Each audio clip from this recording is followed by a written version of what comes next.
screen starts glowing and the film starts rolling. You wanna be knowing what you might be in for. So give the show a listen and find out what you're missing. Put yourself in position for the intricate score.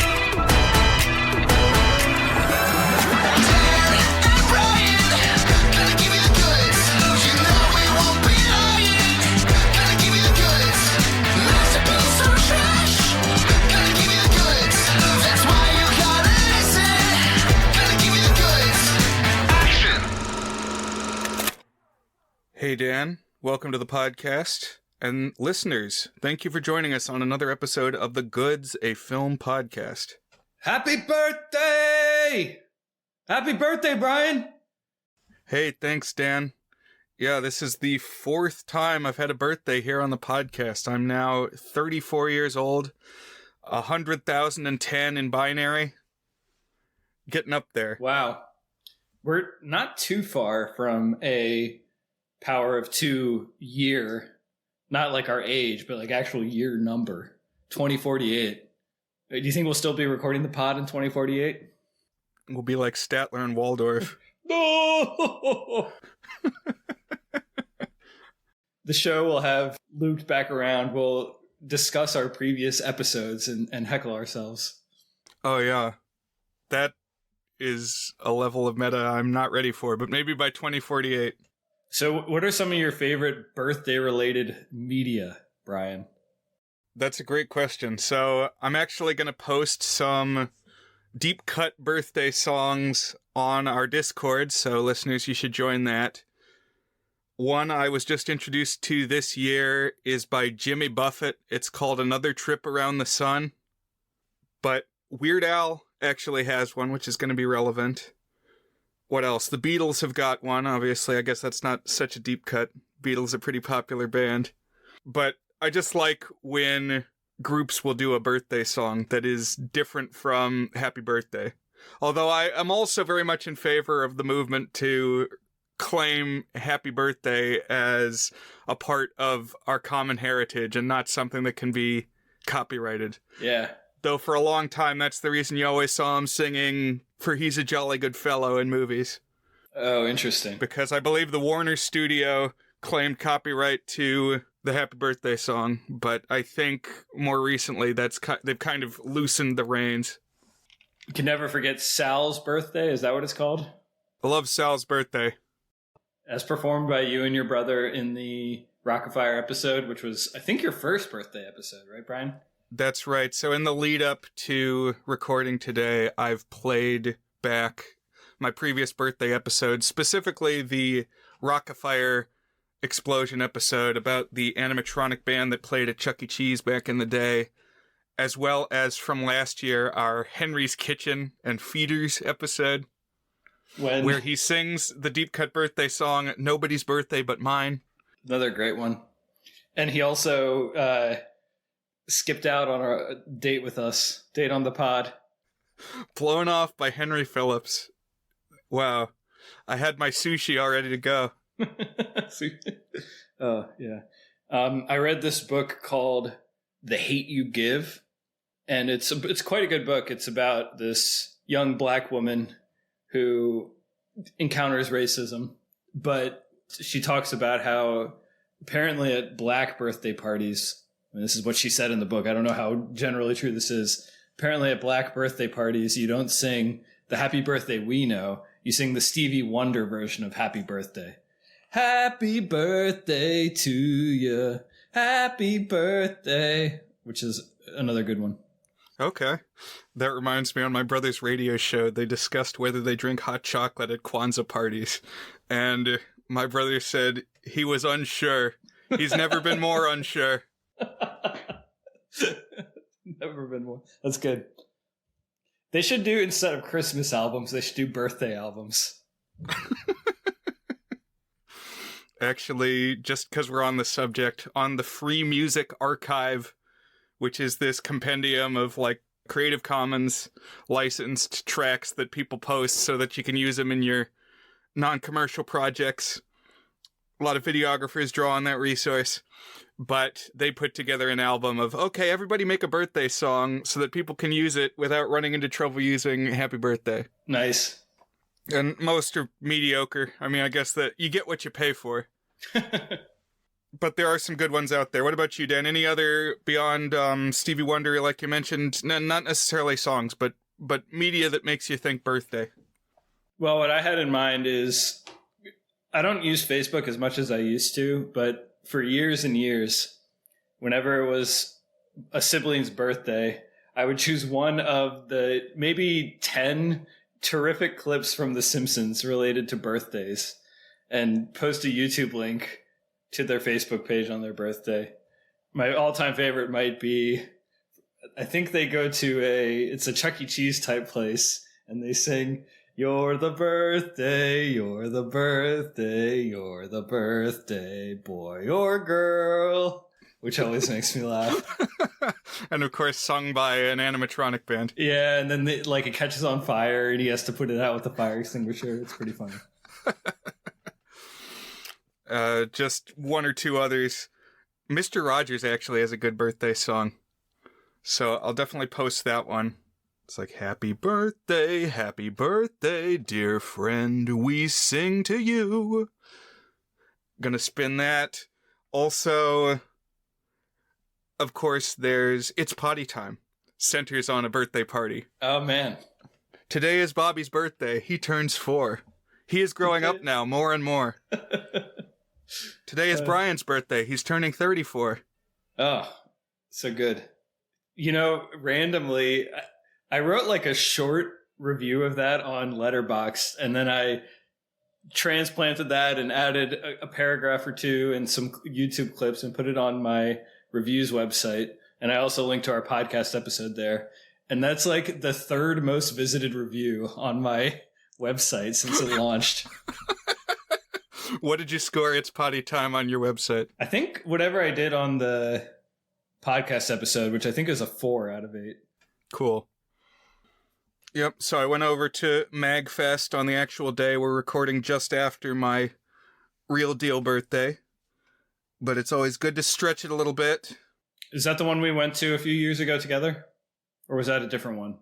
You came to AwesomeCon. Okay, gotcha. In DC. MagFest is in National Harbor. It usually happens in January. This is the first year it actually happened on my birthday, so I thought I should go over there. Nice. And then AwesomeCon is in the summer in DC. But because Dan, for his last birthday episode in June, assigned the movie that topped his top 100 films countdown, That Thing You Do, I have decided to kind of mirror that.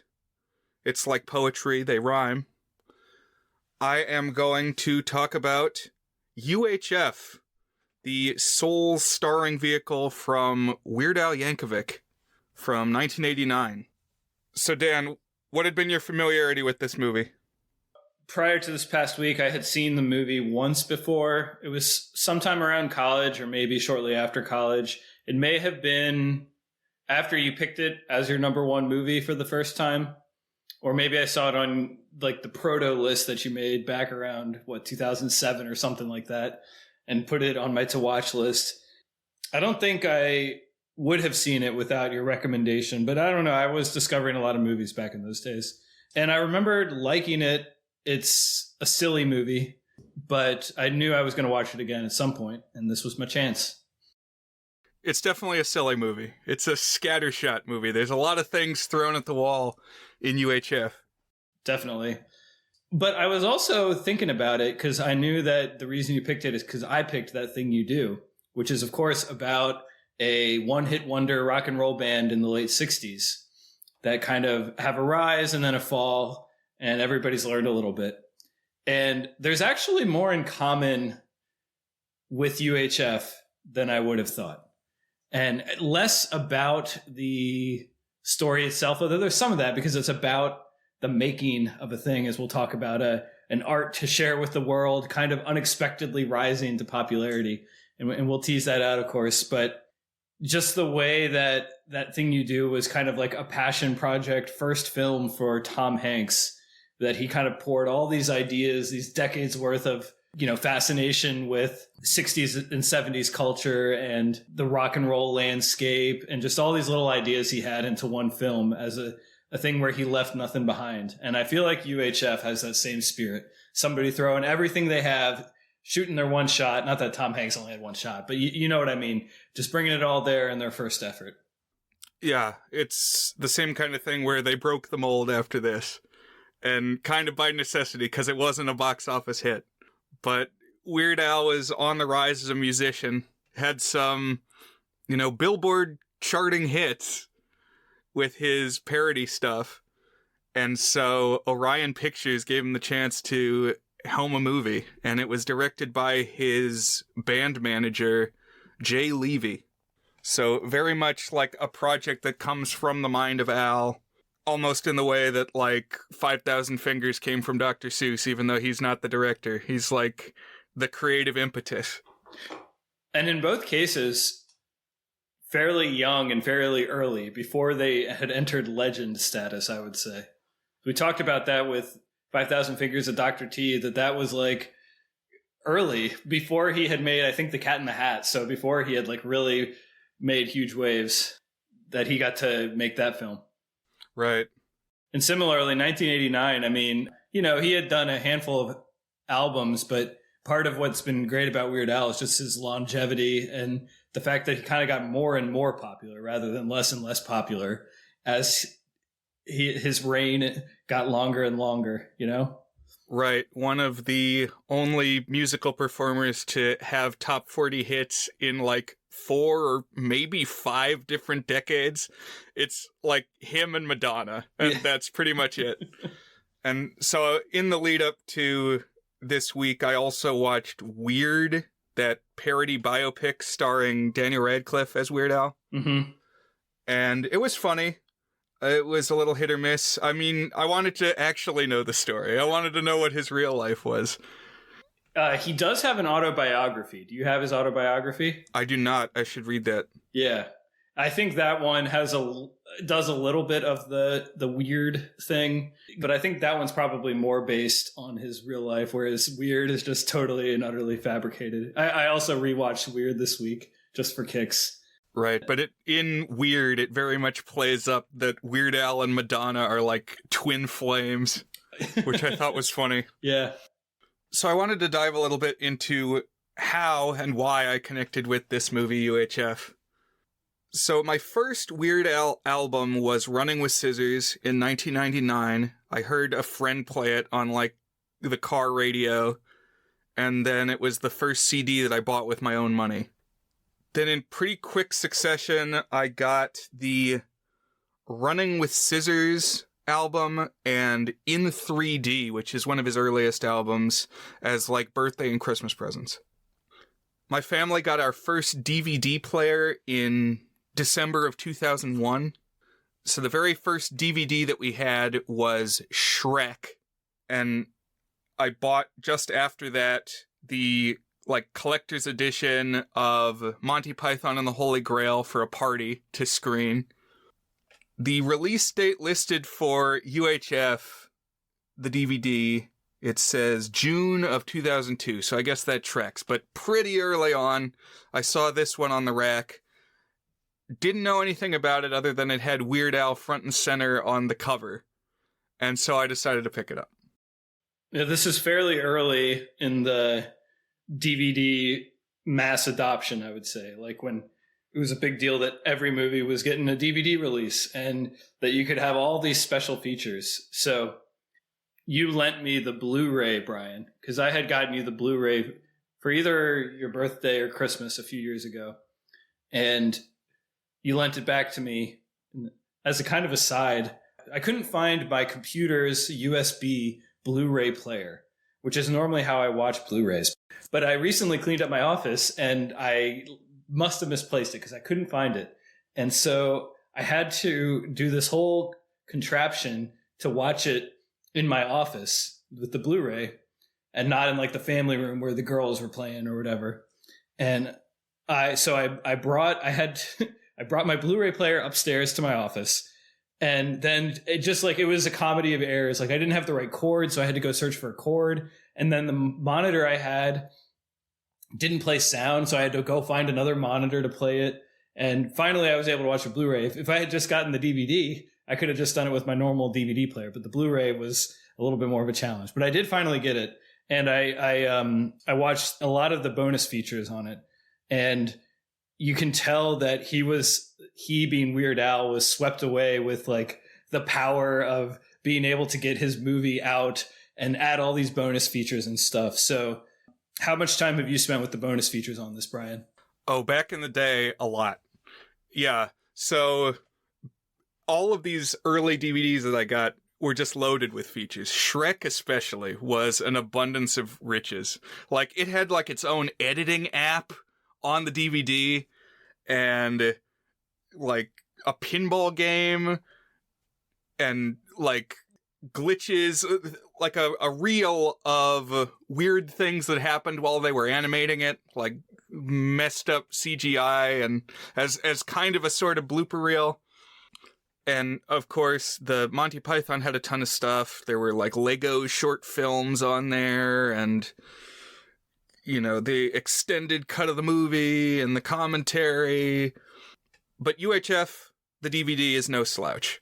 I love the deleted scenes reel, which I specifically asked you to watch, and we'll talk a little bit about that. But there's like a 20-minute cut of just all these things that were dropped from the movie, little bits and pieces that add some context.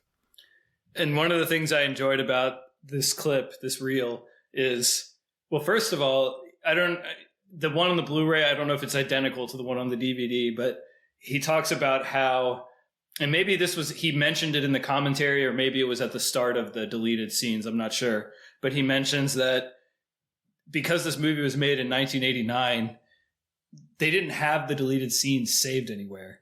And so he just had them on his VHS, his own personal copy of the VHS. So he sent that in to get added to the DVD. And then he like records snippets of him talking about the deleted scenes, which I have seen in movies before, where like the director or someone introduces the deleted scenes, but Weird Al does it where he's making fun of the deleted scenes and why they were so stupid and had to get cut.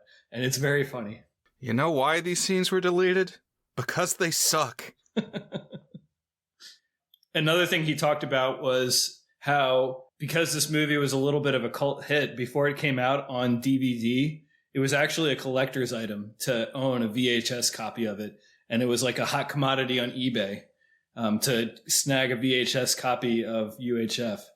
But there was a lot of movies like that where before the DVD wave, I feel like, you know, some people kind of romanticize the lost era of VHSs, but DVD really has been an explosion of accessibilities of movies. And, you know, post DVD, of course, the last 20 years, now almost everything's on digital.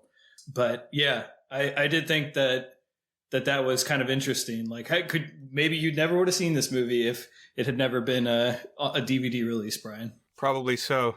Or you would have seen it like now when you're like, oh, did you know Weird Al made a movie? Let's go track that thing down or something, you know? Right, I would have been looking at the filmography and checked it out as a curiosity and not had it presented on a pedestal in my face.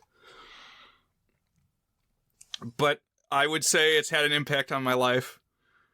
I guess it connected with me at the right time, as you said.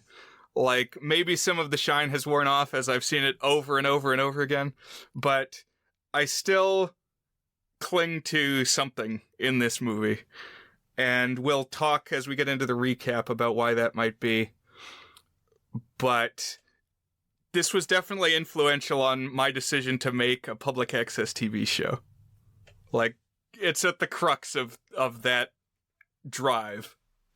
I can definitely see that. The same sort of just make something weird and get it out there. Right. A little bit more about my connection to Weird Al. So I did go and see him in concert in 2008, my senior year of high school. My friend, as like a graduation present from his parents, got 2 tickets to a Weird Al concert, and he took me. I was like, okay, I'll take that. That's awesome.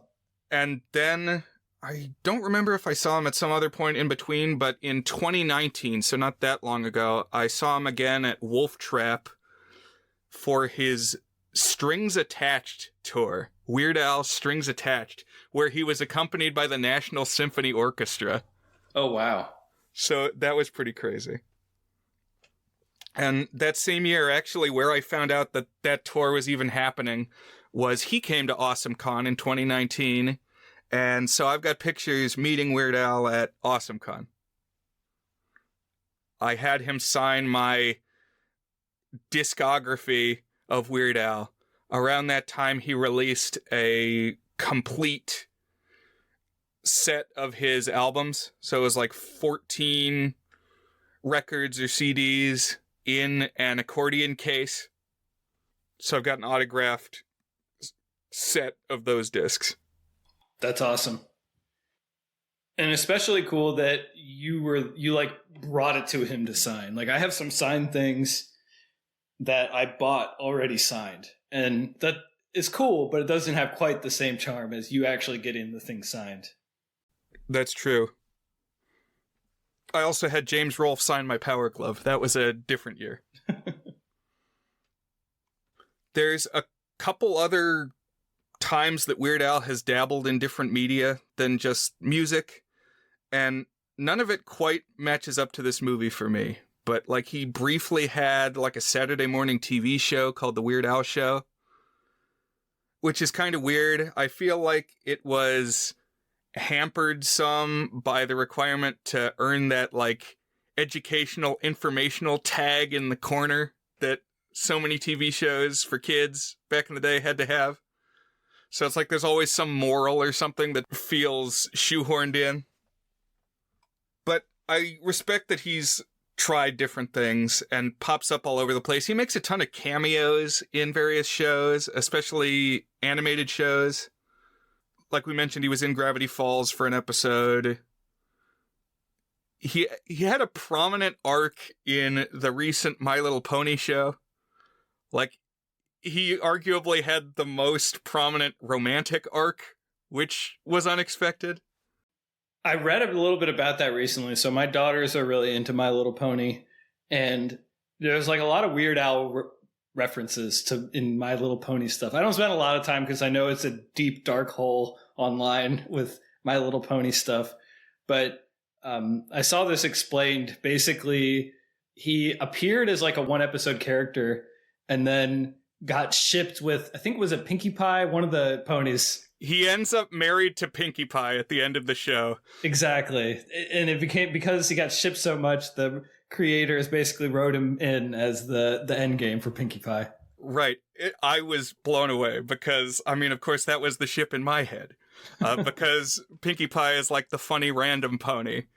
And then the episode that introduces Weird Al, he was a rival to Pinkie Pie. And, like, is trying to corner the party throwing market, and they build up this antagonism between them. But then at the end, he reveals he was only trying to impress Pinkie Pie. And it's like, oh my gosh, there's drama here. One of my favorite kids book authors is named Sandra Boynton, and her trademark is she makes these board books, which are like for really young kids, the kind of thick cardboard paper type books. And they all feature animals and usually have like rhymes and sometimes have associated songs with them. And she also writes her own songs. She's made like some albums that are kind of silly in the Weird Al style, but less food and pop culture type stuff, more like the kind of humor that you would play for a younger elementary schooler. And it turns out that she and Weird Al are like best friends. And so I always like that. That like if that would be a great group to be good friends with, I feel like he's someone who would be fun to be friends with. Because I also heard he's really nice. He's also a vegetarian like me. That's true. And I'll bet you're right. He posts these short little jokey videos to YouTube that are just all kinds of things. Like he'll make fun of the like 15 items or less at the grocery store, he's like, it should be fewer. Or it's all these like 5-second like proto Vine or TikTok things. And they tend to be pretty funny. And there's one where he's like feeding a giraffe. It's just always like a little ray of sunshine. He has a pinball machine now too, which I think is cool. I haven't actually encountered one, but on his YouTube channel, he posted a trailer for his pinball machine. I've always been sad that Count Gauntlet's Horrors from the Public Domain wasn't like a breakout national success. But I think the reason I'm most sad about that is because we never got a Count Gauntlet pinball machine, except in the animated video that you made. Right. So I took an animation class a semester or so back, and that was my project, was the promo video for the Gauntlet pinball machine, which is something I've always kind of had in my head. I think it plays to themes that are commonly seen in popular pinball machines. There are so many horror pinball machines. You got the Addams Family, the Twilight Zone. Elvira has 3 pinball machines at this point, Dan. Oh my goodness. She keeps returning to the form. But before we let the runtime of this episode get away from us, let's dive into UHF from 1989.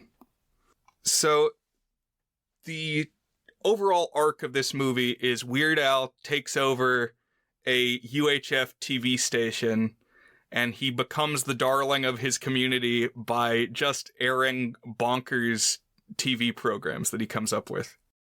So I watched this movie 3 times this past week, once with my wife, once with the commentary, and once just by myself to take a few notes. And when I watched it with my wife, she said, "What is UHF?" So Brian, can you explain what UHF is? That's a great question, because it was already in the rearview mirror like when this movie came out. To the point that when they released it in other countries, people said, okay, we got to retitle this film because nobody is going to know what UHF is. And so then Weird Al said, okay, well, we'll title it The Vidiot. But then I guess the marketers decided, well, nobody is going to know if we just call it The Vidiot that it's the same movie. So we're going to release it in other territories as The Vidiot from UHF. Yeah, he talked about that in the commentary, how mad it made him. It's like, they said he couldn't have it, and he says it's a horrible international title. But UHF stands for Ultra High Frequency, and it was kind of a precursor to cable. You got this special antenna that you screwed into the back of your rabbit ears TV, and the UHF antenna would give you access to additional channels beyond your usual network stations. I think of it as analogous to XM. So just like TVs would have the normal frequency and you have AM and FM radio, so UHF was like, oh, well, now we can open it up to these dozens of channels. And similarly, XM was like, we'll give you hundreds of radio stations. And then like within 10 years, the next technology had come out that was like even more flexible. Like, oh, we have Spotify. You can listen to whatever music you want at any moment. And yeah, you have streaming on Netflix, and you have the digital cable packages that can give you 1,000 channels at once and stuff. Yeah, that's a good comparison. And you could kind of say that Blu-rays are the same thing, like this last gasp, where it's a cool thing, but it's almost obsolete by the time you open the box. So I have not experienced an actual UHF broadcast. I have some old TVs that have like the space on the back that you would screw in the UHF antenna marked. So that's what it is. The protagonist of the film is named George Newman. He's essentially Weird Al Yankovic playing himself. And he's named after Alfred E. Newman from the Mad magazine. Oh, interesting. Not the Newman from Seinfeld. No, but we will see a strong Seinfeld connection here. Yes. Have you ever read or watched any of the adaptations of The Secret Life of Walter Mitty, Dan? No, I have not. Okay, so I'm not sure if Weird Al actually acknowledged it, but I think this is the best adaptation of Walter Mitty, better than either of the other 2 movies. But The Secret Life of Walter Mitty is a short story by author James Thurber, and it's about a guy who lives this elaborate fantasy life. Like, he's in real life, he's just this boring dude going through his day, but he constantly lapses into fantasy sequences where he's a secret agent or an expert surgeon, and everybody needs him for things. And there's like this through line through all the fantasy sequences where he's like incorporating sound effects that are in his real life. And he's operating on multiple planes all the time. And he cares more about his fantasy self than his real milquetoast self. So that's what we've got with George Newman here, where he keeps lapsing into fantasy daydream sequences, and it's an excuse to work in the Weird Al parody gags. So one thing that striking me as I was watching is I thought Weird Al here, young, obviously, reminded me of someone. And I couldn't place who. I think I know who I was thinking of. I might have been thinking of a couple of people. But I think the way he talks, along with a little bit of like the way his kind of face is shaped and the way he's very expressive, makes me think of our friend Freak Slice, Paul Kaye. Do you see any of that, Brian? Yeah, I can definitely see that. And he's got kind of the longish, crazy hair. Mm-hmm. And Paul has had some facial hair at different points. I can see that. And he's a musician, too. Right. Shredding some, yeah. So the opening of the movie is the Raiders of the Lost Ark opening, where he's going through the jungle, going down into the temple to get the idol, and the boulder comes after him, and you get all those beats, but at every turn, there's like a little gag, something that makes it weird or quirky and funny depending on your comic sensibilities. I think in the commentary on the DVD, it talks about the various reviews that this movie got, and it was not well reviewed. Like, I think he quotes a review from the Washington Post or something that says, "You may find UHF funny if you laugh at anything, such as sudden gusts of wind." That's such a good line. Yeah, the commentary is one of the best commentaries I've heard, by the way. He's so prepared. He has so many anecdotes and specifics, and random people from the movie call in. So if you like UHF, I recommend the commentary. For sure. It is one that I've listened to all the way through. One thing he also said in the commentary about this opening is that he was going to do this anyways, but the studio really pushed him to emphasize the Indiana Jones opening. The reason being that they wanted to use it heavy in their marketing because the third Indiana Jones movie was coming out that same year. And so they wanted to use it in trailers and like do kind of parody marketing, much the same way that Weird Al's albums usually have like a flagship parody song of something that's just been on the charts the past couple of years. It makes sense. And yeah, so many big movies came out summer of '89, which didn't do any favors to help this one out. Have you looked it up? It's ridiculous. Batman, The Little Mermaid, Do the Right Thing, Indiana Jones 3, Back to the Future 2, When Harry Met Sally, Dead Poets Society, Ghostbusters 2. It was just an utterly ridiculous year. I think Honey, I Shrunk the Kids was that year. Right. So I think that's part of the reason the movie flopped is like everybody was going to see everything else. So like, you know, you can only go to the movie theaters so many times, or most people do, you know. Right. So you got to decide where you spend your money. That's the thing that's affecting box office takes nowadays. Another thing that he talked about is when they were making the movie, he actually had to turn down something that was really tough for him to turn down. So Michael Jackson was a big fan of his. We know Michael Jackson was just a weird dude in general. And Michael Jackson actually invited him to be his opener on a tour in Europe. And it just so happened that when the studio was willing to let Al film, was right when the European tour was going to be. So he did not get to go on tour with Michael Jackson. Wow. I mean, I can picture that. Some of his biggest parodies, especially early on, is Michael Jackson, so that would have been interesting. I can see the media in my head of them together. But the idol in the Weird Al sequence is an Oscar. Weird Al creeping through the tunnels to grab an Oscar, which is kind of funny. I don't know that he'll be winning an Oscar anytime soon, although he did just get some Emmys for Weird, although they're not the normal Emmys, so I don't know how much they count, but he did tweet halfway to EGOT. Because, of course, he's gotten Grammys, too, as a longtime musician. Right.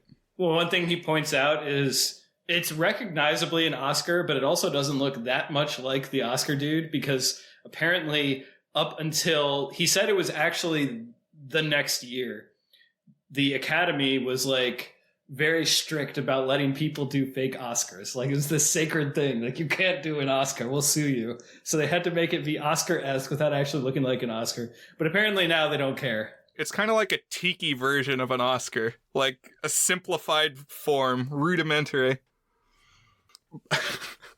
The first time I watched this movie, and again I was 12, but when they go down into the temple and the Satipo character says, "We must not go any further. No one has emerged alive." And then he turns and runs away. He gets to the mouth of the temple and gets flattened by a train. Just a train tears through and crushes him. And I thought that was the funniest thing when I was 12. And now I watch it and I was like, what the hell is that? Why does that happen? I don't know. It's kind of funny. Yeah.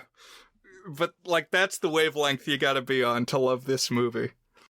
Right.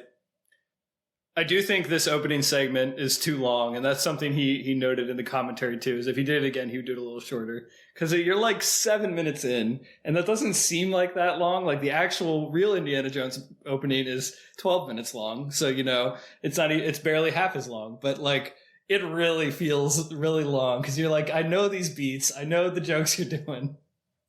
I remember from the commentary, there's a part where he's going through, and to indicate that there are many hazards in this temple, there's like row after row of road signs, cautionary road signs, and in the commentary he's like, no, move on, too long. The boulder comes through and smashes him, and you've got this cartoonishly squashed, like, rubber Weird Al. And I think in the commentary he said that he, like, kept this thing for a long time, the flat Al. He says it's still hanging in his garage as like a prize display. But we dissolve to him working at a burger joint with his friend and roommate, Bob. Terrific dissolve, by the way. It's from splattered Al to a sizzling burger. Masterwork of cinema. But in real life, Weird Al, George Newman, has been drifting from job to job because he can't hold down employment since he's spending so much time in daydreams. And for whatever reason, this one really struck me this time, is why does Bob stick with him? Like, Bob doesn't need to lose his job. Well, yeah, he throws himself on the pyre. That's a good point. But Bob just drifts along from position to position with George. Poverty out of solidarity. So the next thing is they're back at their apartment looking through the classifieds, and their apartment is next door to a karate dojo led by Ged Watanabe as Kuni. So one of those outlandish Asian stereotypes that you get in 80s movies. Best known as Long Duck Dong or whatever it is. From 16 Candles. He's really funny in this, by the way. Like, almost every time he appears, he has some line delivery. You know, it's all over the top, and, like, I don't even know if you would say borderline racist. You might not even say borderline. It's not as bad as 16 Candles. No, but it always made me laugh, yeah. It's generally good spirited, and yeah, they give him some funny lines, some funny beats. Speaking of offensive things in this movie, one of the deleted scenes was one of the fake shows he was going to include, was those darn homos, which is like two obviously gay guys in a sitcom. We're just running around hitting each other with fly swatters. I think lucked out cutting that one. Yeah. Prescient. Those darn homos.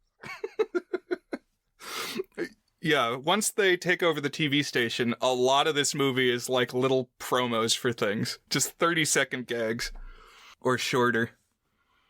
So George is looking for work. This perpetual state of like periodic unemployment is testing his relationship with his girlfriend Terry, who is played by Victoria Jackson, who I think was on Saturday Night Live at some point. She really reminds me of Kristen Shaw. Both the way she looks and the way that she talks. Kristen Shaw, who she voices a lot of characters, but she does the sister in Gravity Falls, right? Right, Mabel. And then her other biggest role is Louise in Bob's Burgers. Yeah, I can see that same energy. It's kind of a slightly meeker version of a Kristen Shaw here. Right. But things start turning around for George when his uncle, who's like a compulsive gambler, wins the deed to a UHF station on the edge of town in a poker game. And his aunt encourages the uncle to let George manage the TV station.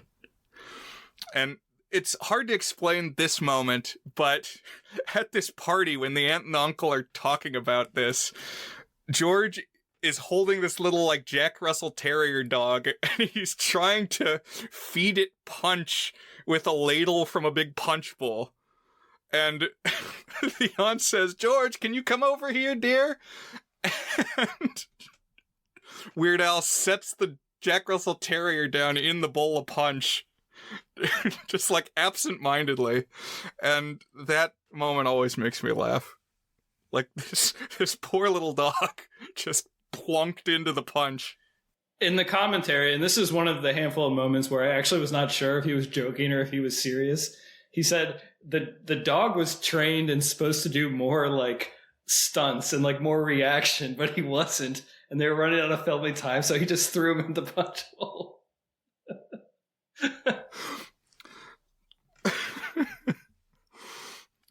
So, yeah, Uncle Harvey allows him to be the manager. I guess there's some money attached to this. I don't know exactly where this money is coming from. I guess they got sponsorships or something for a little while longer at least. And so he can like keep people employed at the station.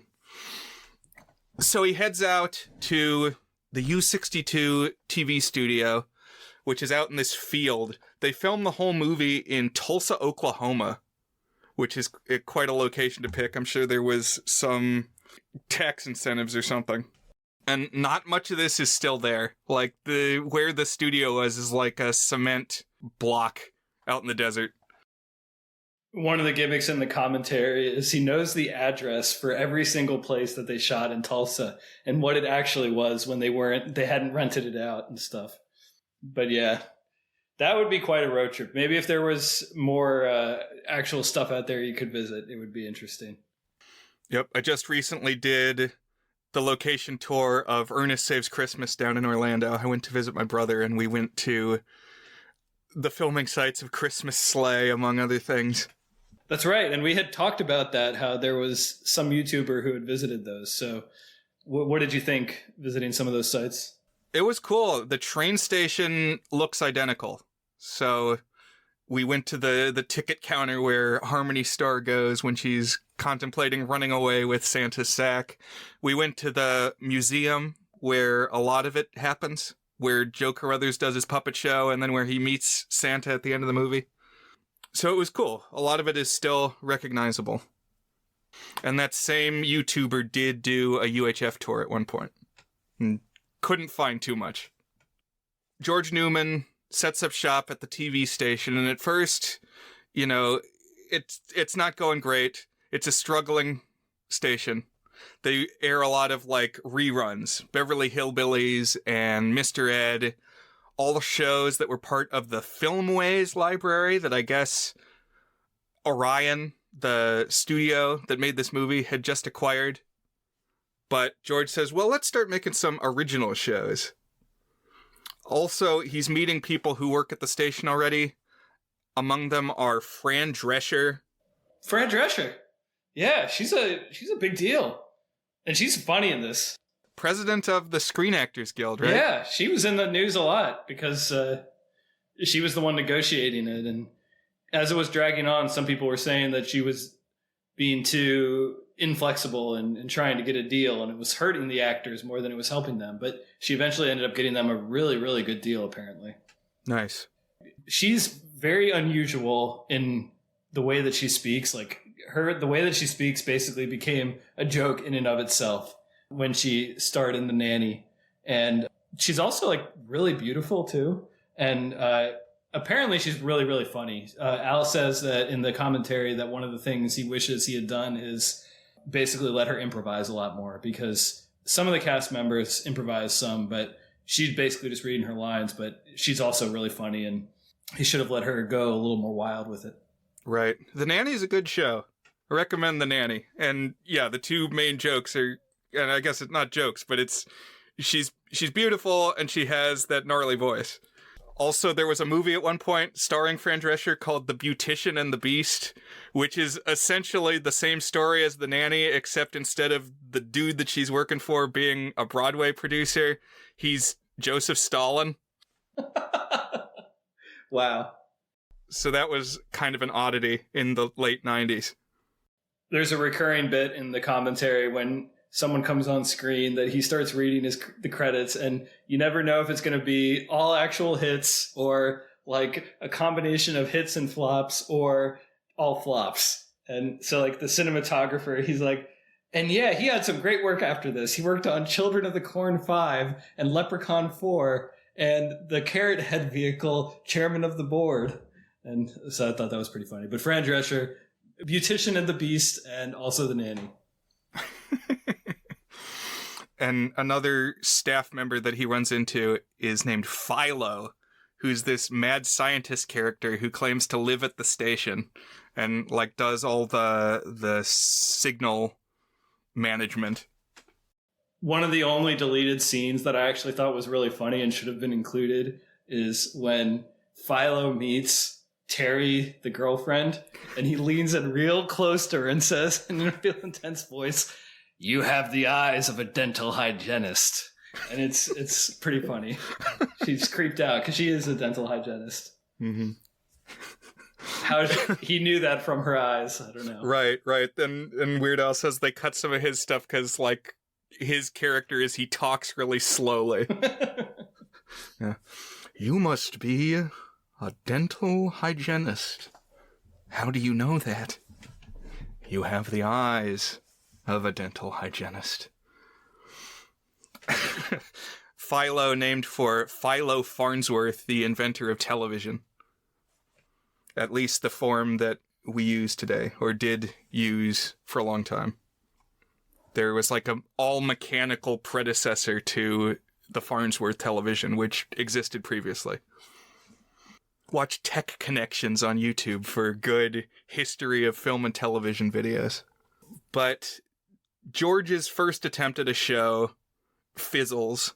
It's called Uncle Nutsy's Clubhouse, where he's got the like peanut gallery of kids, Howdy Doody style, sitting in the bleachers, and they're not into his presentation. I will say in Gauntlet episode 100, I channeled Uncle Nutsy's Clubhouse, where I wore the jacket and had Ben, my sidekick, be a clown. But their finances are struggling. They're failing to thrive and find their niche in viewership.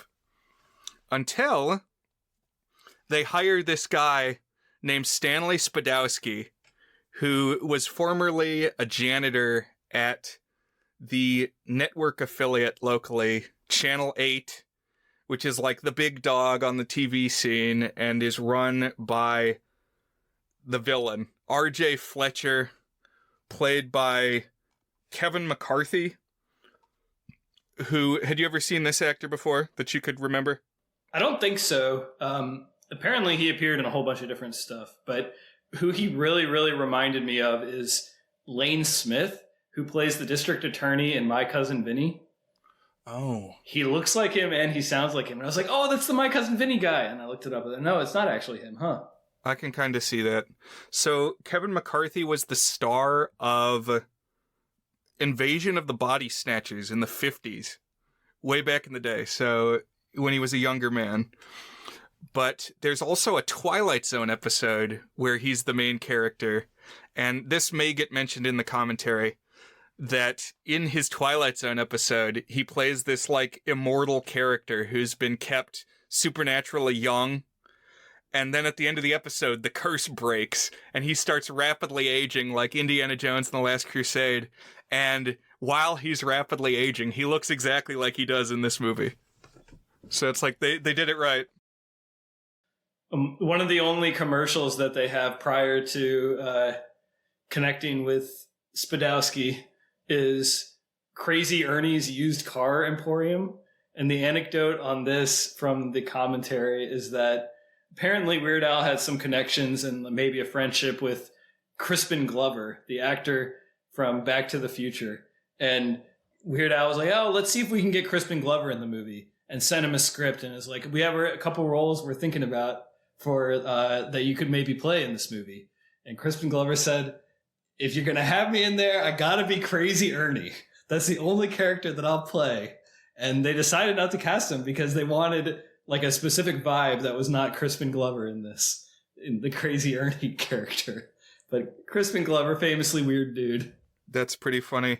And as you age, you learn more about history and media, and you start to understand jokes that you didn't before. And sometimes it adds to them, sometimes it detracts from them.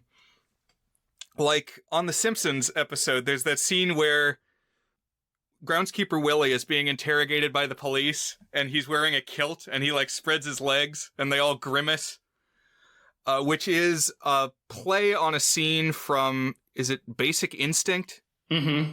Okay. So I thought that was a funny joke that they just came up with, but no, they ripped it from a movie. Sometimes when I learned that it was just a reference to some other thing that was popular at the time, it drags it down for me. When it was something that I previously thought they had invented whole cloth. And so Crazy Ernie is based on Crazy Eddie, who had a lot of commercials around this time. I'll just say that. It's Crazy Ernie. Weird Al cannot take complete credit for Crazy Ernie. But RJ Fletcher is this stick in the mud, this 80s fat cat that you see so often in movies of the time, always taken down, trying to crush the underdog, the person with the true creative spirit. The Ernest goes to camp, and he throws Stanley out of the station for some misunderstanding. Like, he thinks the janitor threw away a file. He didn't actually. But so he tosses out Stanley, who is played by Michael Richards. Kramer pre-Seinfeld. Michael Richards is so funny in this movie. He is, like, by an order of magnitude, the funniest actor here. His deliveries are so good. His physical comedy is just off the charts, hysterical. He's wearing these goofy prosthetic buck teeth. And my God, this is just a terrific, terrific, hilarious comic performance by him. I'm glad you feel that way, because this time, watching it with a critical eye for the podcast, I was wondering what is going to hold up. And definitely Richard's performance does. He jumps off the screen, and they really let him just, like, go loose quite a bit. And he's the one actor that Weird Al said they realized basically right away that it's better if he doesn't read the script. It's better if he just does his own thing, particularly when he ends up on screen, which we'll talk about. So much of that is just totally improvised. Like, even when they're firing him and trying to take his mop away, and he's, like, wrestling around on the floor and bouncing off the walls, was making me laugh. By the way, the taking of the mop scene, really heartbreaking. It's like, it makes you feel so sad. Just let the janitor keep his mop.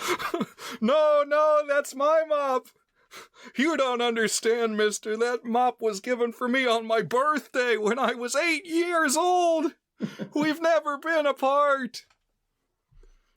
The son of R.J. Fletcher, R.J. Jr., is played by John Paragon, and I never put together before this time that that's Jambi the Genie from Pee-wee. Oh, nice. Not a huge part, but he is the guy who takes the mop. And so Stanley ends up over as the janitor at first at U62, working for George. I think it's interesting how George is like the normal character in some regards. I mean, he has all these outlandish daydreams, but he's also kind of the everyman, the straight man amidst other weirdos. That is kind of interesting.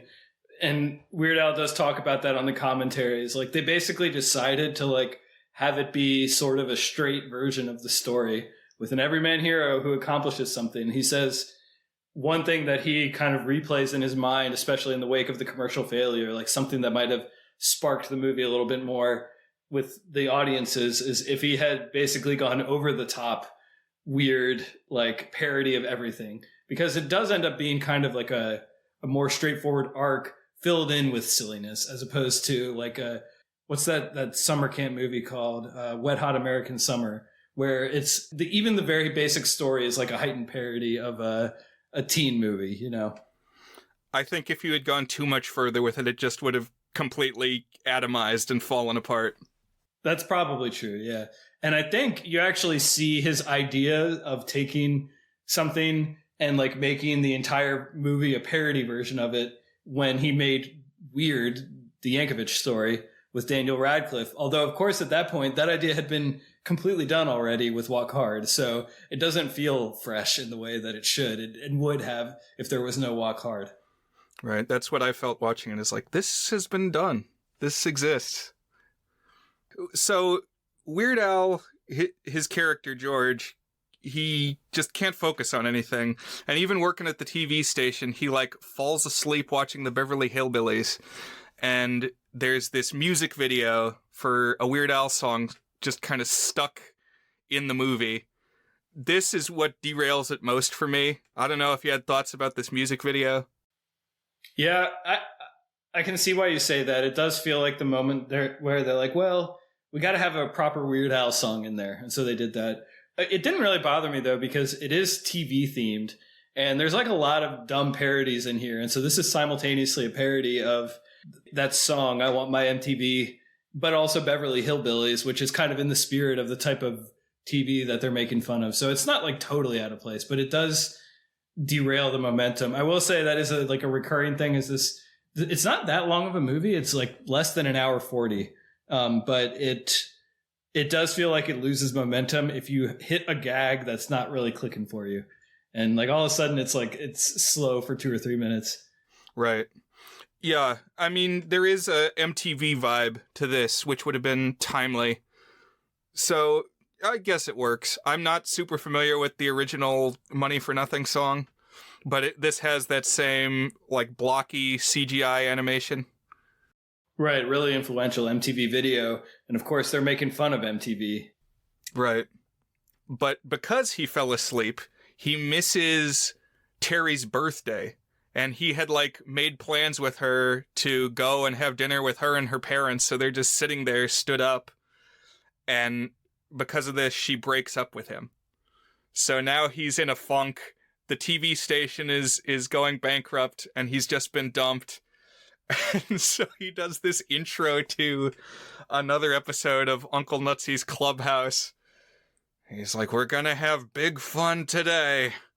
We're gonna have so much fun that we'll forget about how miserable we are and how we're all gonna grow old and die someday.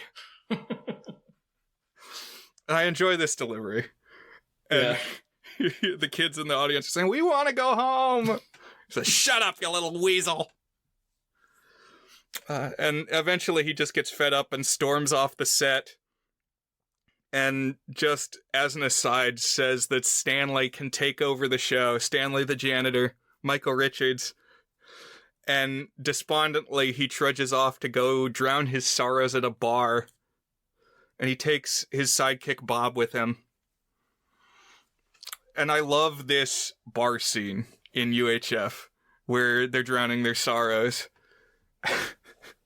And hard to explain, but this moment when they get to the bar is like one of my favorite moments in any movie, because Bob says, "I'll have a beer," which, okay, for one, I don't think is something you could just say at a bar. They're going to say, "What kind of beer do you want?" There's no like house beer like there is a house rum or whatever. But Bob says, "I'll have a beer."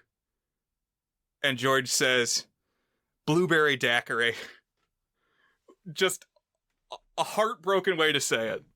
Well, it's especially funny because they mention at least once before this that George never drinks. And I think in real life, Weird Al doesn't drink, but how he doesn't drink. And it's funny that like your very first drink, without even like really your head in the clouds, you just absentmindedly say blueberry daiquiri.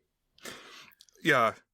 And it says so much in so few words, because I can definitely relate to the feeling that you always have to get the weird thing on the menu. You always have to get the limited time offer, even if you're depressed. It's like you gotta be the funny weird guy, even at your lowest moment.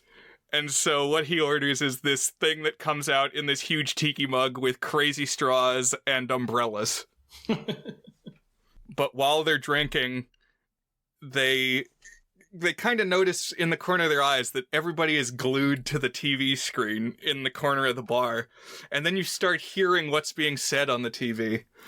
And it turns out that Stanley Spadowski, Michael Richards, is just this electrifying TV presence. It starts out, he's doing this improv. He's like, "Oh, so I had this dream that I was a bird with a candy bar head. And there was this weird lizard who was trying to eat my head." And multiple times in the movie, he just goes off on saying this nonsense, and you do kind of want to hear what he's going to say next. And then it bleeds into a tribute parody to the... What does he actually say? "I'm mad as hell" in Network. Right. I'm mad as hell. I'm not going to take it anymore. But here it's tied in with this metaphor that he's making about how life is like a mop. And sometimes it gets all full of bugs and hairballs and stuff, and you just gotta clean it out. You gotta put it in here and wring it out. And sometimes a mop is not good enough. You just gotta get down there with a toothbrush and scrub. And then, yeah, run to a window and say, "These floors are dirty as hell, and I'm not gonna take it anymore." And everybody in the bar cheers. I can tell you have a little bit of a sensation that my wife has described before, one thing we haven't really said about Weird Al is he's like a canonical member of the stuff that weird middle school boys like.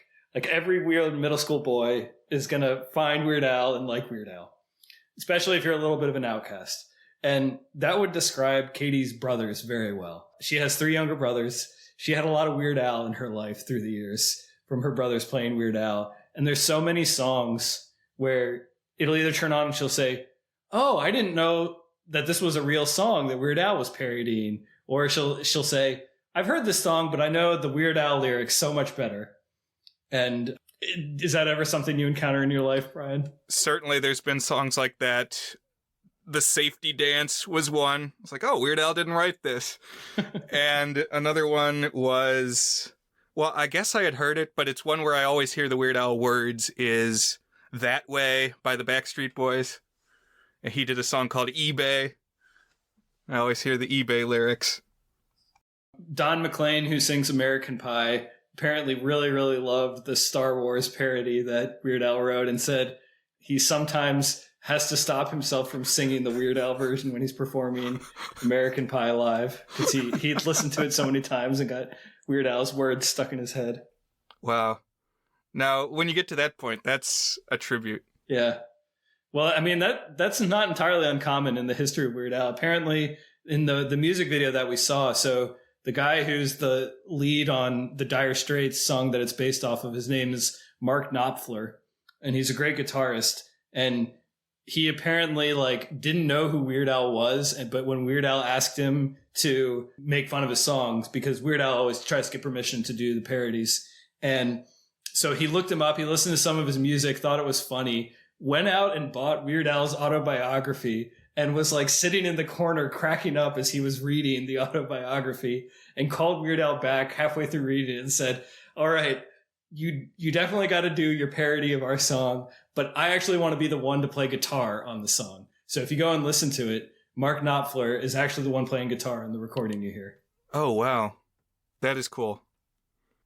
Suddenly, Stanley Spadowski's Clubhouse is the talk of the town. It rises to be the #1 show on the air, at least in this community that they're in. And so then George has the idea that he's going to make the whole lineup of the TV station original shows and just give shows to all his friends. I don't know that you would necessarily capture magic in a bottle multiple times like this. We saw that George's first show didn't work out, wasn't popular, so why are all his other ideas suddenly going to succeed? I think maybe the realistic thing would be just that the one guy would be the star. But I like the way that it goes, because suddenly you've got Cooney has a show, which is Wheel of Fish, which is Wheel of Fortune, except there's a bunch of dead fish strapped to the wheel. And according to the commentary, this just smelled so bad. Yeah, they used real fish. They went to a fish market, bought real fish. Apparently they had a designated person to handle the dead fish.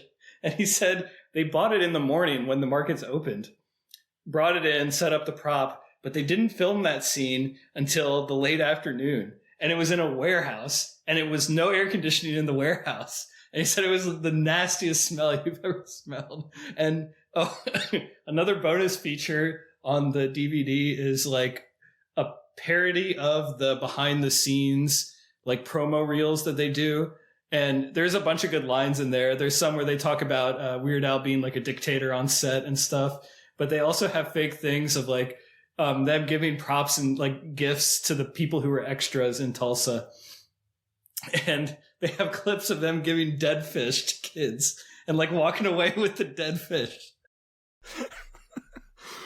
I very much enjoy this style of comedy, whatever you would call this. Just do it for the hell of it, or the hell of it. There you go. And yeah, so much of this movie appeals to me because they thought of this weird thing in their head and then went and got the physical thing to put it together. Oh, and I love some of the deliveries in the Wheel of Fish. Red snapper! That's the kind of fish that he gets on Wheel of Fish. And the delivery is so good.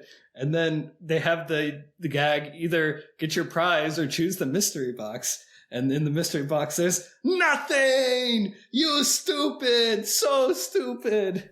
Right, his catchphrase, you so stupid! And I like how the whole audience in the stands is encouraging her to pick the box. And then when she does, they're all immediately waving boo. sticky. Yeah, boo, you're an idiot. You told her to do that. But that's the whims of the crowd.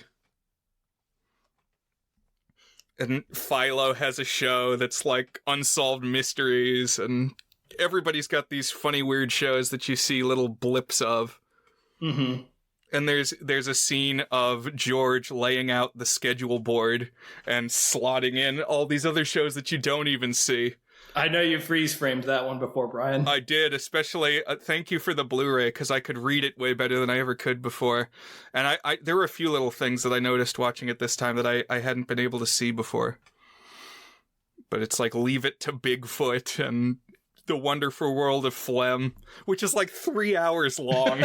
Wonderful World of Phlegm. What could be that wonderful about phlegm?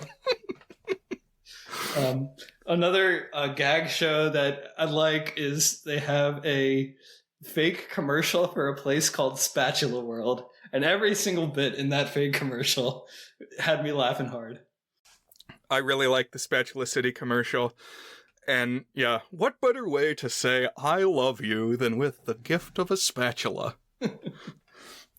And I mean, it's little things, because they talk to like the CEO of Spatula City, and you can tell that the guy is like reading a teleprompter, like you see his eyes darting from side to side. And he says, "I'm Cy Greenbloom. I loved Spatula City so much that," and then his eyes, go normal, like he's looking at the camera, and he says, "I bought the company." Oh, and one other thing about Spatula City is, as I said, this was one of my first DVDs, and my dad went around the big home theater room and strung up the surround sound speakers up in the corners of the room, and this was the first movie I watched that actually, like, messed with the audio channels, the spatial Dolby 5.1, and so in the commercial it goes, "Spatula City! Spatula City!" and it goes from being all on the left sound channel to all on the right sound channel. So suddenly it's like there's voices in the corners of the room. "Spatula City!" And that blew my mind, because I hadn't encountered that before. And now they're cutting into R.J. Fletcher's business. They're becoming the talk of the town, the top TV show in town, and it's starting to be a threat. But fortunately for RJ, Uncle Harvey, the guy who holds the station deed, ran into gambling debts. He suddenly owes a bunch of money to a gangster, and so needs a bunch of money quickly, which George the Dreamer is not gonna immediately have on hand. So RJ offers to the uncle, "Hey, let me buy you out. I'll own the station, and your money woes will be over, and I'll kill two birds with one stone, because then I can get my rival out of the way." So George has to come up with, how do I make $75,000 over the course of 2 days? Right, to match the offer, because the uncle says, if you can get the money, then I'll give you the station. So George hits on the idea that he's going to hold a big telethon, basically sell shares in the station to the community members and earn enough money to pay off the gangster, and I guess have it be like a public offering, like they're going to be an IPO or something. Yeah, I don't quite know, because they say you can buy shares in it, but I don't know what that means to have shares in it. But I do, it's kind of in spirit with like let the freak flag fly, let the weirdos in and have their say with it, rather than the hoity-toity Channel 6s, Right, this is the will of the people. This is a community endeavor. I really love when Stanley becomes a star, he gets a higher budget. And so you see how his set has progressed. And just cutting into the Stanley Spadowski's Clubhouse show when he's riding high, I love. Because Michael Richards has this little, like, fire engine car that he's tearing around the set in. He has, like, these hypno glasses on his face, and the bleachers are just packed with people, including Dr. Demento, who gave Weird Al his, like, first shot. He gave him his first radio airtime, is up in the crowd. While Stanley is driving this car, it's playing this instrumental number, which on the UHF soundtrack is titled Fun Zone. It goes, na na na na na na na na na na na na na na na na na na na, which has subsequently been adopted by Weird Al as his, like, de facto theme song. And so the first time that I went to a Weird Al concert, I was blown away when, before Weird Al comes out, the spotlights start scanning over the crowd, and it starts playing na na na na na na na na na na na na na na na na na na na. So this is the Al leitmotif. It's in his pinball promo. Like, this is the melody of Al. Oh, that's cool. Just like in That Thing You Do, Tom Hanks adopted Playtone as his own personal brand of things, which is the fake record label in That Thing You Do. So Fun Zone became the Yankovic thing. Right. And after Stanley makes the lap in his little car, he plucks this kid out of a vat of oatmeal he's been digging for the marble in the oatmeal.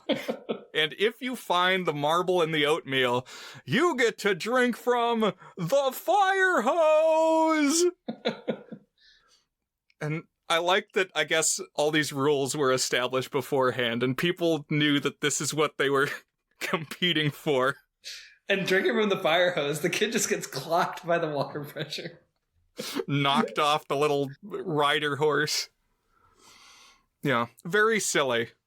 One of these bits with Michael Richards, I don't think it's this one, but one of them, in the deleted scenes, they have like the 5-minute uninterrupted cut of it. And he's just doing this like nonstop the entire time. And very impressive because it was like all one take that they got all this stuff. It's incredible. Yeah, a scene where he's digging in a cereal box and finds a prize and then is like talking to the little action figure that came in the box. Yeah, I think that's the one, yeah. You mentioned the Fun Zone song. There's some fun B-reel music in this, or I don't know what you would call it, background music. One that made me laugh is, I can't remember exactly the context it's used, but it's a song called Let Me Be Your Hog. That's very funny. Right. Yeah, I love that they have these little music bits. Uncle Harvey is in the pool, and he's got a little boombox playing by the poolside, and it's, I don't even know what genre, I guess rock, metal or something, hair metal. Like hair metal, yeah. Yeah, but it's Weird Al singing the song, but you only hear just the littlest snippet of it, so you almost can't tell. He's going, let me be your hog. Baby, baby, baby, baby. And he's like building and building, and it just cuts off because it like the speaker falls in the water or something. But it's just another instance of like, this is an idea that somebody had, and then they had to put the resources together to make it. Oh, one other show I got to shout out. Another show that George hosts early on is called Town Talk, which is essentially Jerry Springer. And as the station grows in profile, it gets more and more sensational. But the very first guest on Town Talk is this comedian that Weird Al is friends with named Emo Phillips, who is very much a presence on like the Weird Al show, that short-lived TV show, and he's in Weird also. He plays Salvador Dali in Weird. Yeah, because there's a scene in that where, of course, you got to have the celebrity cameos as other celebrities, like we saw in Walk Hard. But it was like mostly unusual celebrities, so people like Tiny Tim and Pee Wee Herman and stuff. Jack Black was in it as Wolfman Jack. Jack Black, who is also in Walk Hard as Paul McCartney. So I want to see the movie where he plays both. Oh, the Jack universe, yeah. Yeah. That's the guy from, what's that movie called? American Graffiti, right? Wolfman Jack? Right. Yep. The guy who's got the growly voice. I do think some of the fake shows are some of the most fun of the movie. The one where the guy tosses the poodles out the window. I can't remember why, but like the punchline is he's throwing poodles out a window. And then they have a show that's called Strip Solitaire, and it's like an ugly old guy, and there's a whole audience around him, and he's just hunched over looking at his cards, but he's like in his underwear and suspenders, and that's it. It's pretty funny. And the bit with Emo Phillips is he's a shop teacher, and he says, there are a few simple principles you must bear in mind when operating a sophisticated piece of machinery like this. And Weird Al has to tell him it's a table saw. But then he starts operating the table saw and is like continuing to talk to Weird Al. And just the way this is put together, because the camera like cuts to a close-up of their faces as he's talking and pushing this wood through the table saw, and the next thing is he's cut off his thumb and blood is just spraying everywhere. And I like his timing too, his comic timing, because he just carries on like everything is normal, even though comically blood is spraying everywhere. And then the punchline is, is my face red? As he's just drenched in this blood.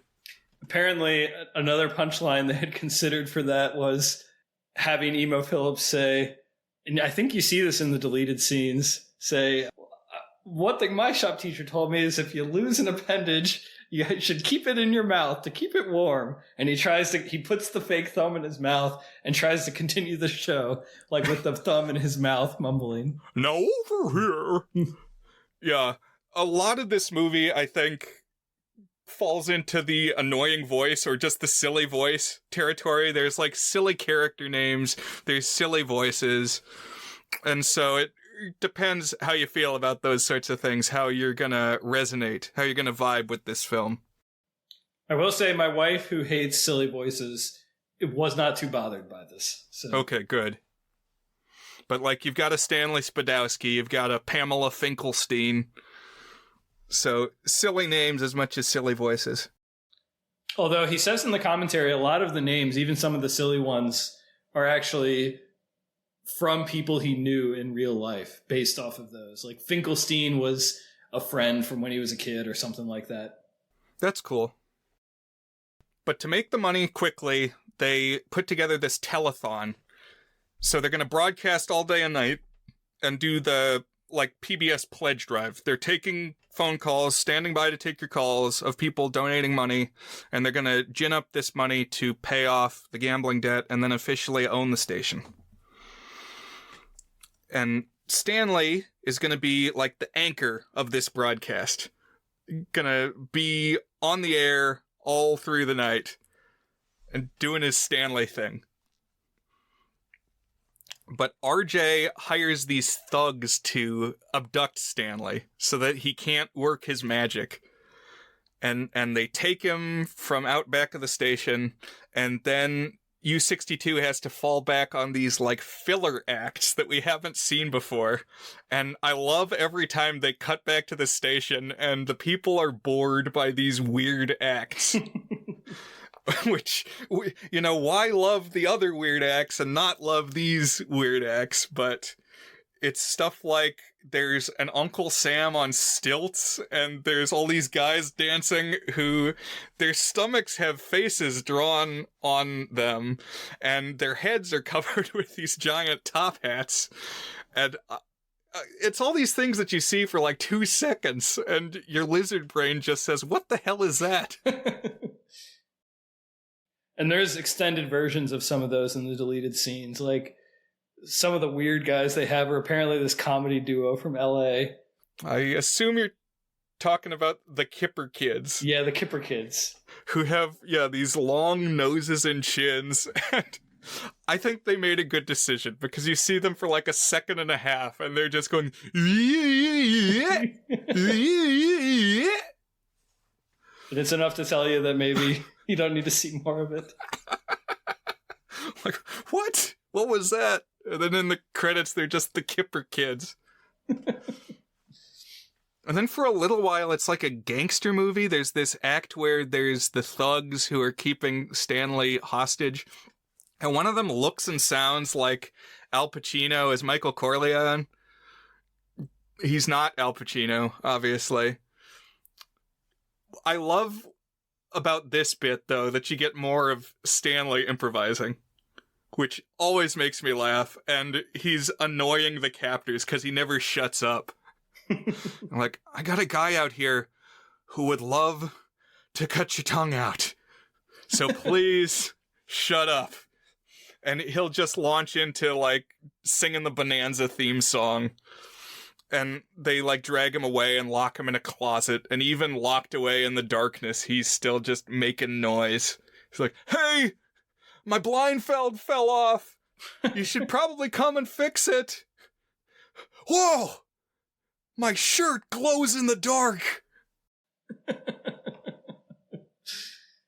And yeah, watching him make noise and the guys around him get annoyed still holds up. Still is very funny. Well, then there's a whole chase sequence with him, like running through the building, and they have like some actual budget and blocking to it. Like there's a glass window that they jump through. But the whole time it's just Michael Richards just being his wacky self and like bouncing off walls and flipping over desks and stuff. And it's really good. Although I agree, this section kind of goes on a little long here. It's a little bit of padding. But he gets his mop back. That's what gives him the like Samson powers to bust out of his bonds, and then he's trashing everybody with his mop. Although they do eventually recapture him. Luckily, the broadcast engineer Philo has had the foresight to wire the Channel 8 headquarters with cameras, and so he finds out that Stanley has been abducted, and he tells George about this. And, you know, they could just, like, call the police, or even just call the other station and say, like, the jig is up, we see you have our guy. But instead, George runs over there alone, runs off through the night, and it's an excuse to dissolve into another fantasy sequence, which is a Rambo parody. So you got Weird Al with this big, muscular, fake torso being Sylvester Stallone.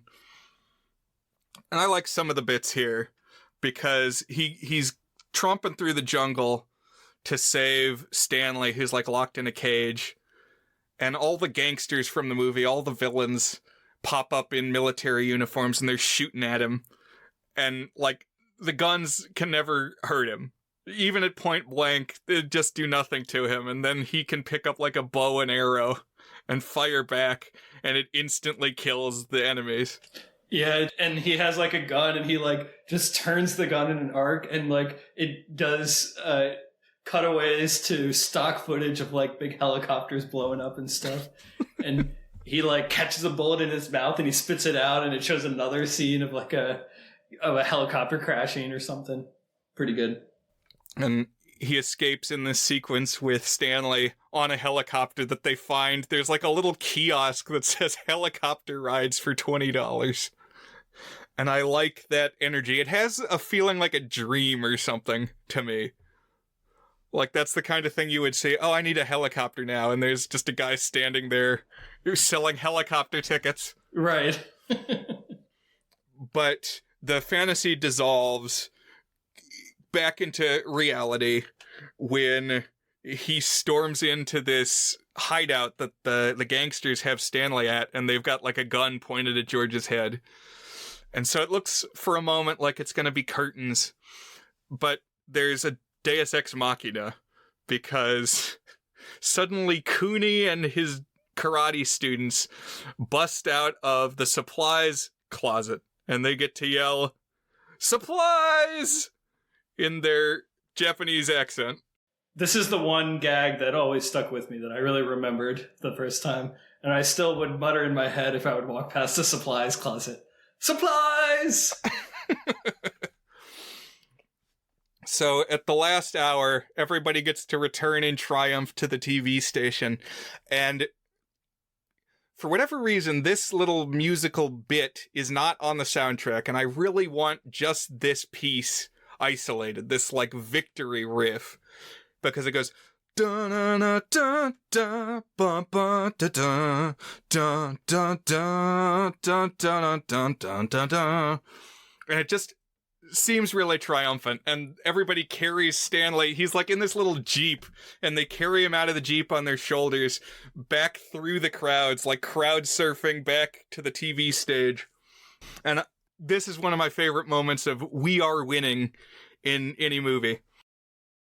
One thing that he said on the commentary is that in general, the distribution of responsibilities was that Jay Levy wrote like the narrative portion and Weird Al wrote the gags, the jokes. But one thing that Weird Al was really insistent upon for the actual story was that he said he always hates it when the villains don't get sufficient comeuppance for being villains. They just kind of discard him and let the hero be victorious without showing the villain getting his just desserts. And so there's so much of like starting basically now of the guy from the other studio, whatever his name is, one bad thing after another happening to him. Yeah, they really pile on him. I mean, he is pretty nasty, but like Philo had the camera set up, and so there's a scene where behind closed doors, RJ is talking trash about the community. Oh, they're pus brains. They're mindless sheep. And so then, while this drama is playing out with the thugs, and RJ Fletcher is distracted trying to, like, pay off the gambling debts, Philo hijacks the signal of Channel 8 and uses Fletcher's own channel to broadcast these insult remarks against the community. And so because of that, like, he can't broadcast anymore. Channel 8 folds, and like an old lady kicks him in the nuts. And it goes on and on. It's a little over the top, but the best part of it, though, is there's a few characters who are like running gags in this movie who are just kind of off to the sides. One of whom is this bum who's always asking for spare change. And the gag early on is that, like, okay, so he'll take your change and then he'll give you bills in return. So, like, he's not taking your money. He just needs change for $1. But it builds to something because RJ is, like, trying to slight the homeless man by giving him just a penny. And he even says, don't spend it all in one place. But the bum has, like, an over-the-top reaction to the penny. Oh, thanks, mister. Thanks a lot. And you think maybe, oh, he's, like, being sarcastic in return. But then it turns out when the chips are down and they're only $73,000 towards their $75,000 goal, and they don't know at the last minute if they're going to really make it all the way to the finish line, the bum shows up. And he has $2,000 to complete the full pot. Triumphant. Right. We learn he walks up to RJ and says, oh, mister, you're the guy who gave me that mint condition 1955 double die Denver Mint penny. That was worth a fortune. And if you look it up, there really is such a thing as a 1955 double die penny. The effect is that there are two Lincolns on the face side of the coin. This was parodied on The Simpsons. At one episode, there's a Kissing Lincoln's coin. It's not like that. They're not facing each other. It's like they're facing the same way, but kind of back to back, or back to face. And anyway, they didn't make them at the Denver Mint. So, slight misstatement, but mostly real, that this is a very valuable penny. He used it to hoist the villain with his own petard, and suddenly the last bit falls into the money pot. The sign ticks up to $75,000.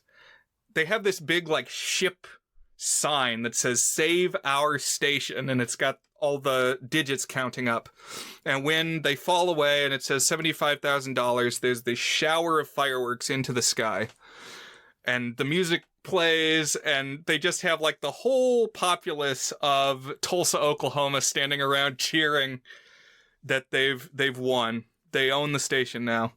Just another moment of, this was a lot of pieces they put together to achieve this moment. The guy who plays the bum, one thing that gets mentioned in the commentary, and then I had to look up to confirm, there's some nuance to it, but his main claim to fame, that actor, is that he was the first person to play Bozo the Clown in a nationally syndicated version of the show. Now, his dad was actually the first one to play Bozo the Clown in any capacity, but that was, like, apparently just on a radio show or something like that. But for the first nationally syndicated one, that guy played Bozo the Clown. Wow. I never knew that before. If it was in the commentary, I probably heard it before. Definitely did not remember. That's cool.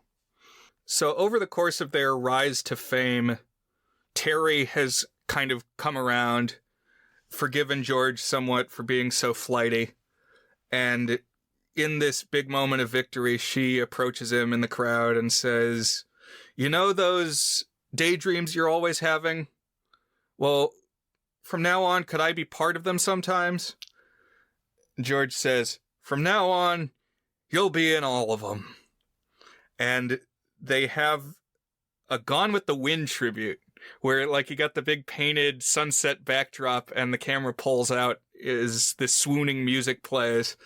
The credits even say Tara theme belongs to MGM or whatever. But this is an odd choice, I think, because Gone with the Wind definitely doesn't have a happy ending. Like, this is not the ending of Gone with the Wind, whereas the opening was the opening of Raiders of the Lost Ark. This is not the way Gone with the Wind ends. Rhett abandons Scarlett and says, I don't give a damn.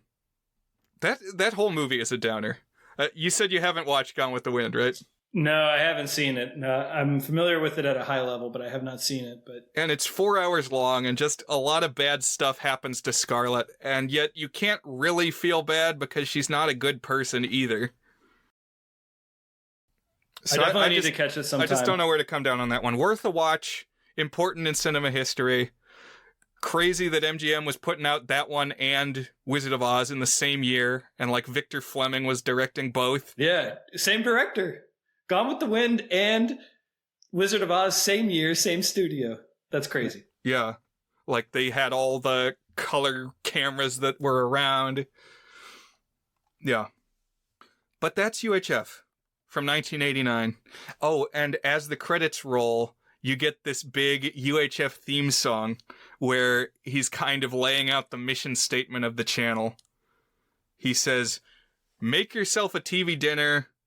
Press your face right against the screen. We're gonna show you things you ain't never seen.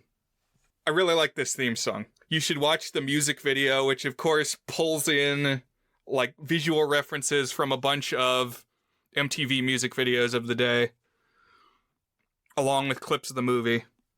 Just kind of a good congealing of the various elements and tropes that are in this blender. So what do you think, Dan? You taught me the word... I actually don't even know how to pronounce it because you wrote it in a review and I had to look it up, but I've used it since. It's like P-A-E-A-N. Oh, I think it's Payan, isn't it? I'm not sure. I've seen it written by you, but it's like an honorific tribute, just like an over-the-top praise fest. Yeah. PN maybe? I don't know. But yeah. Or you bring that word up because you feel as if that's what this episode has been so far? I feel like that's what I've done so far. Maybe, maybe I haven't overlooked too many of the shortcomings. I think we did at least mention times when it was slow or too random and said things may not gel with everybody who's watching. I have a few more bits I want to throw in here. So the guy who plays Uncle Harvey, so the guy who gives him the station, Weird Al wanted to cast Danny DeVito, but knew that he would be too expensive. And so he said, get me Danny DeVito, but cheaper and maybe taller.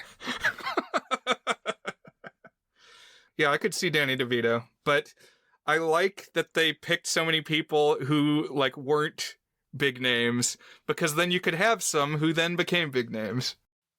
A couple other things. So Tom Lehrer, who you've brought up before, he apparently really liked this movie, and he became something of a friend to Weird Al. And the line he really liked was, people like that should be put to sleep.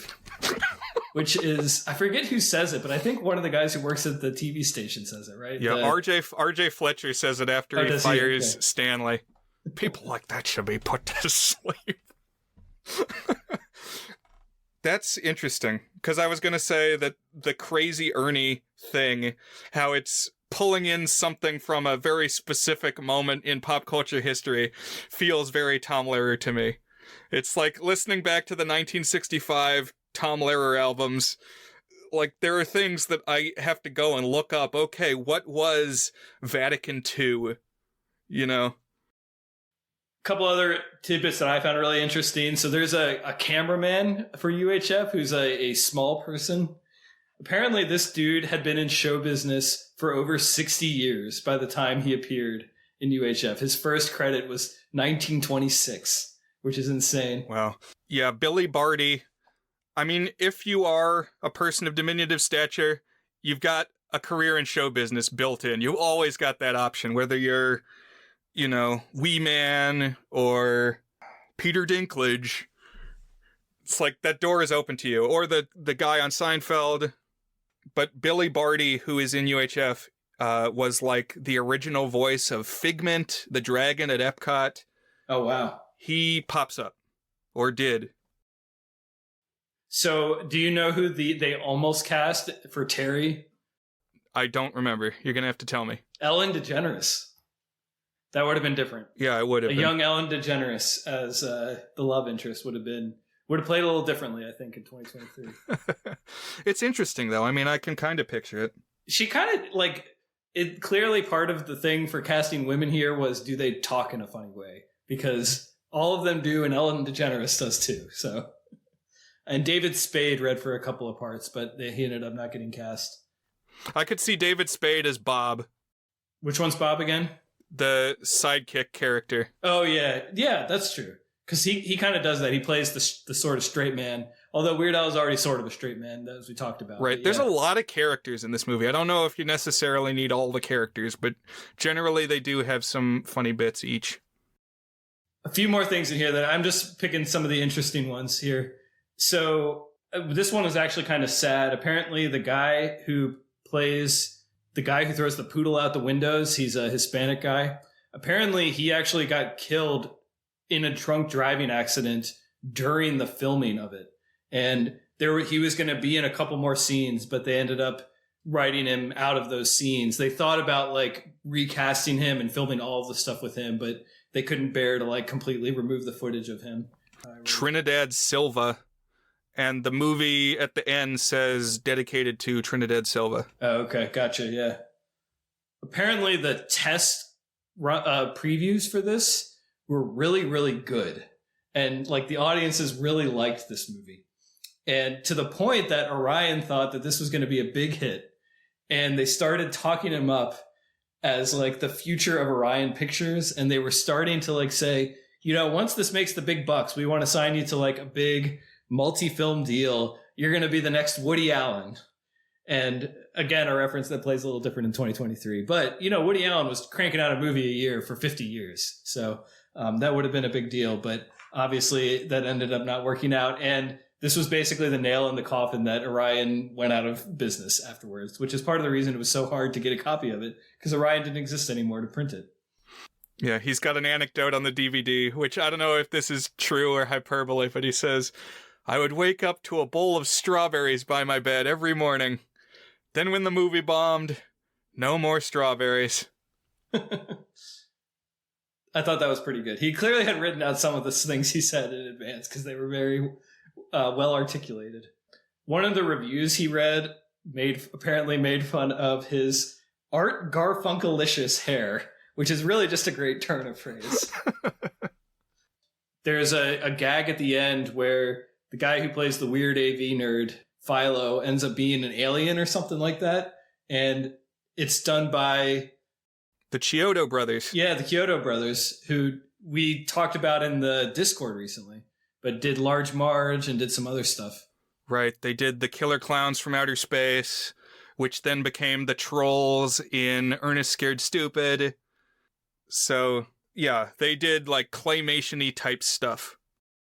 And then the commentary ends with Weird Al basically recounting an anecdote from his friend, or maybe it was from a newspaper article or something, but about how he was really sad about the movie bombing.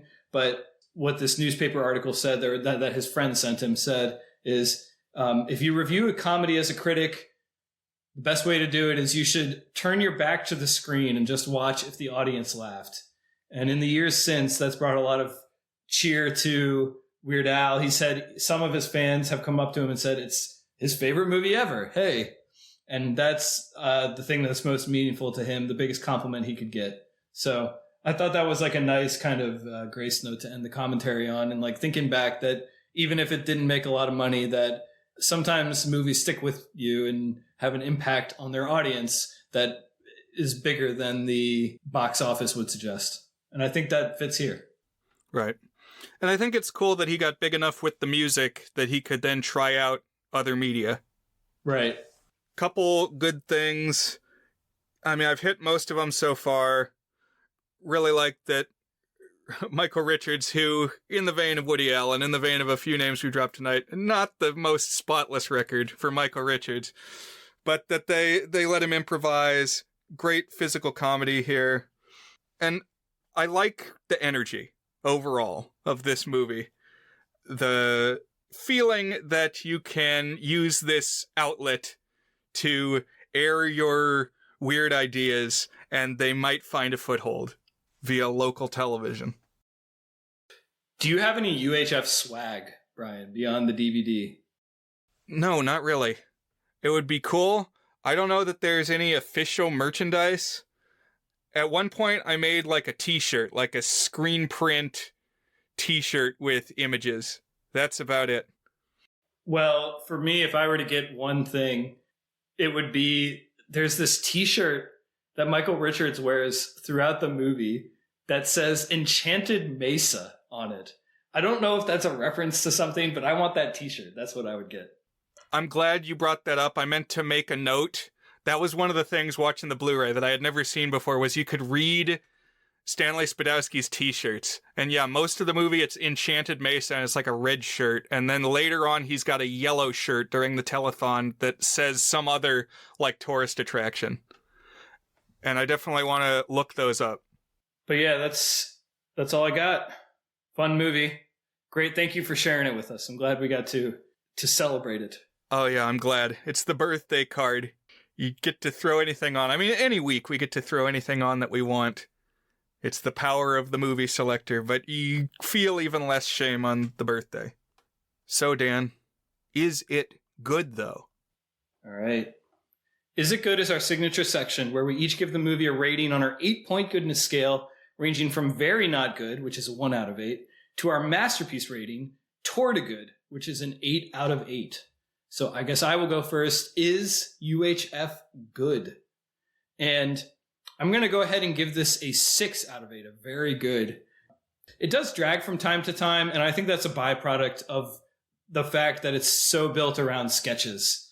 And any movie that's just built around, like, here's a 2-minute gag, here's a 2-minute gag, is going to have some stuff that works and some stuff that doesn't. And especially anything that's, like, deeply invested in parody. I feel like parody is something that doesn't necessarily always age well and doesn't replay well necessarily. Like the fun of it is in, oh, I'm familiar with this thing.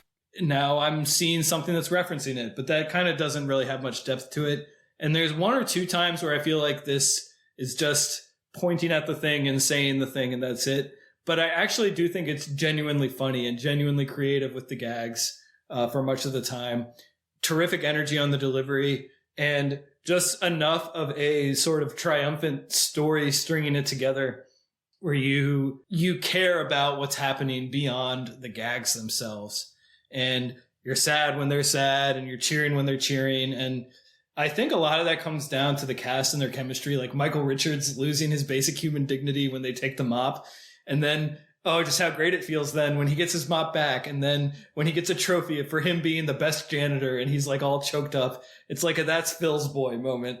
It's like, oh yeah, I'm so happy. Like that's such a big win because even despite being a silly movie, it's kind of invested you in that, as that being the structure of it works well. And there's just something about the Weird Al humor that is kind of unique, but also feels like timeless and something that isn't that idiosyncratic. I mean, it's got some quirkiness to it. And yet there's not too many things that kind of hit in the same way with the same energy and the same like sort of almost chaotic anarchic spirit, but still not especially mean-spirited. Sometimes it can be easy for things like this to be just kind of nasty all the time. This got a little bite to it, but it's overall, you feel good when the movie is done. You don't feel like too many people or things have been aggressively degraded in the film.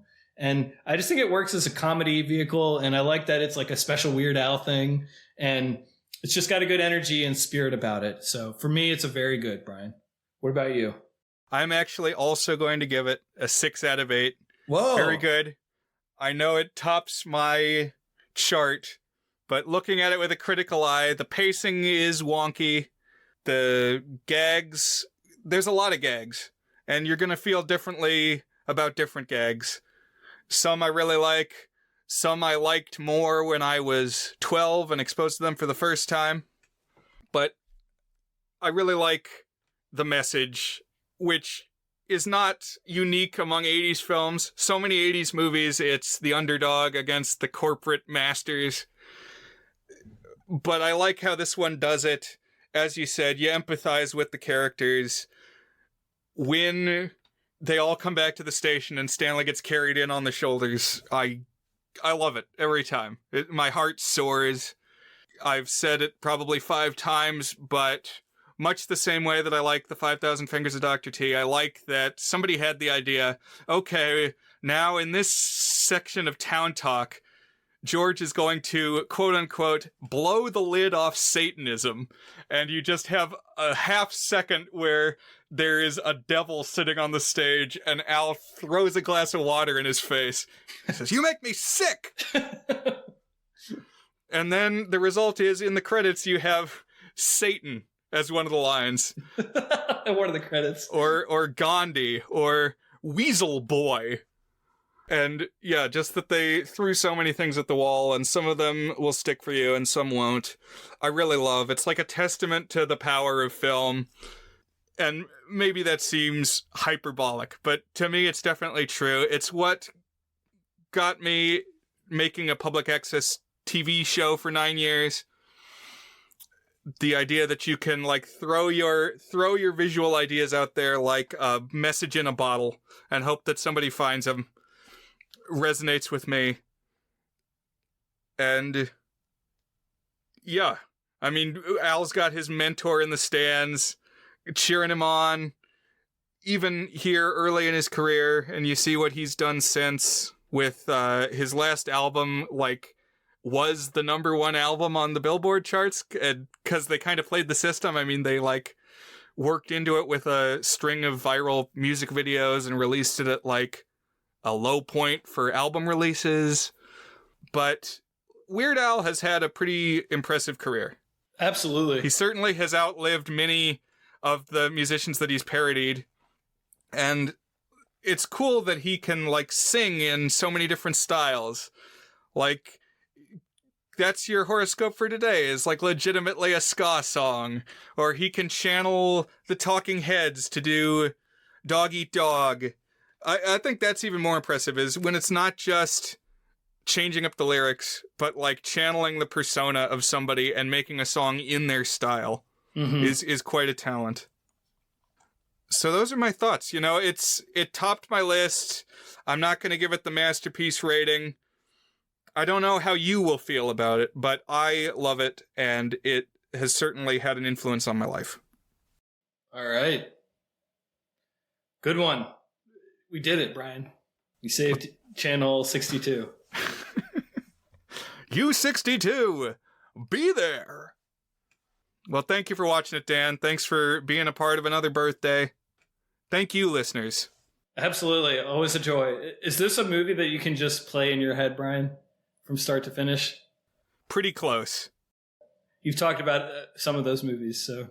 There's a few. Raiders of the Lost Ark is definitely one of them, and this one is close if it's not there.